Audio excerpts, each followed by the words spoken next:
Hello दोस्तों, आज हम लोग पढ़ने वाले हैं प्लेइंग द गेम चैप्टर के question and answer English class 6।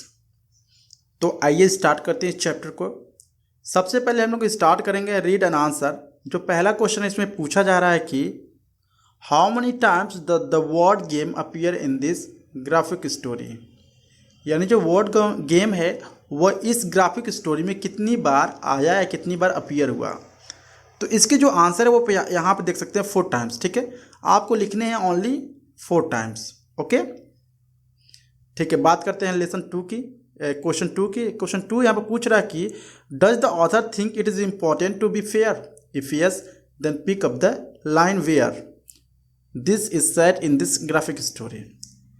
यानी क्या ये पोयम जो कहता है कि हमें किसी दूसरे के साथ फेयर रहना क्या होना चाहिए, काफ़ी इंपॉर्टेंट है। अगर इंपॉर्टेंट है तो ग्राफिक स्टोरी में किस लाइन में कहा गया है। तो इसके जो आंसर है वो है यहाँ पर। ठीक है, yes the author think it's important to be fair. The line where this is set in this graphic story is he can never disappear who play its fair. यानी ये जो लाइन है यहाँ पर कहा गया है कि ही can never disappear who can it fair. ठीक है, तो जो क्वेश्चन 2 का जो आंसर है आप यहाँ से यहाँ तक लिख सकते हैं। ओके, अब बात करें क्वेश्चन 3 की। ठीक है, ये है does your faith hold true when the whole world blue. यानी लेसन 3 है, यानी does your faith hold true when the whole world blue. इसमें से जो राइट वर्ड है, ठीक है, उसको चूज करना है। तो इसको इस वाले को चूज करना है। ठीक है, are you confident even in difficult times. इसका मतलब है कि डज योर फैथ यानी क्या तुम्हारी जो भरोसा है, ठीक है, होल्ड ट्रू यानी आपके साथ रहती है when the whole world blue, जब पूरी दुनिया आपके खिलाफ हो जाती है। तो इसका मतलब, इस लाइन का मतलब है कि are you confidence even in difficult times, यानी क्या आप कॉन्फिडेंस रहते हैं डिफिकल्ट टाइम में। तो आपको क्या करना है, ये वाला टिक करना है। ठीक है, जो राइट आंसर है। अगर हम बात करें, अब नेक्स्ट बढ़ते हैं। ठीक है, बी थिंक एन आंसर में। ठीक है, क्वेश्चन 4 दिया गया है given below are the some phrases from the poem. कुछ फ्रेजेस हैं पोएम से दिए गए हैं। ठीक है, find out the meaning of each, यानी मीनिंग आपको बताना। जैसे कि यहाँ पे दिया गया है give and take. Give and take का क्या मीनिंग होगा? तो बेसिकली गिव एंड टेक का मीनिंग होगा compromising usually good nature exchange, यानी किसी दूसरे से कंप्रोमाइज करना। ठीक है, compromise are usually good nature exchange. ठीक है, इसका मतलब होता है, इस वर्ड का मतलब होता है गिव एंड टेक।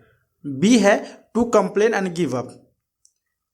इसका मतलब है stop crying to something.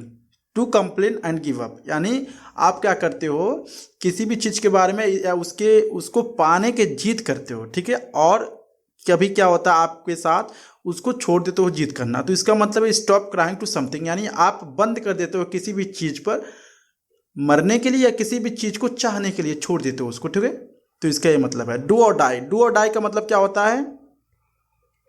Do और डाई का मतलब होता है situation in which one must take a big risk in order to avoid failure. यानी ऐसा सिचुएशन जो आप क्या करते हो, काफ़ी बड़ा रिस्क लेते हो ताकि उसमें आप फेल ना हो जाओ। ठीक है, इसको हम बोलते हैं डू और डाई सिचुएशन। अगर हम बात करें लेसन 5 की, क्वेश्चन 5 की। ठीक है, is the story just about the game और समथिंग मोर। यानी ये जो स्टोरी है सिर्फ गेम के बारे में या कुछ और चीज़ के बारे में है। तो यहाँ पे इसका आंसर है this story is about life and how we.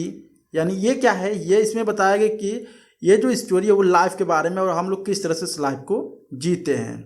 And life we should approach difficult situations, और हमें in life in order to achieve our goals, हमें क्या करना पड़ता है अपने लाइफ में किसी भी गोल को पाने के लिए क्या करना पड़ता है, सिचुएशंस से, डिफिकल्ट सिचुएशंस आते हैं और उससे लड़ना पड़ता है। ठीक है, अगर हम बात करें क्वेश्चन 6 की, यहाँ पर है which of the following qualities does the author encourage. कौन कौन सी क्वालिटी है जो ऑथर इंक्रीज करता है इस पोएम में? पहला ऑनेस्टी और दूसरा है शेयरिंग। ठीक है, क्वेश्चन 7 की बात करते हैं। अगर हम यहाँ पर है what is more important wealth and fame और करेज एंड ऑनेस्टी। यानी क्या क्या चीज़ें इंपॉर्टेंट हमारी लाइफ में, वेल्थ यानी धन, या फेम फेमस पॉपुलैरिटी, करेज या ऑनेस्टी।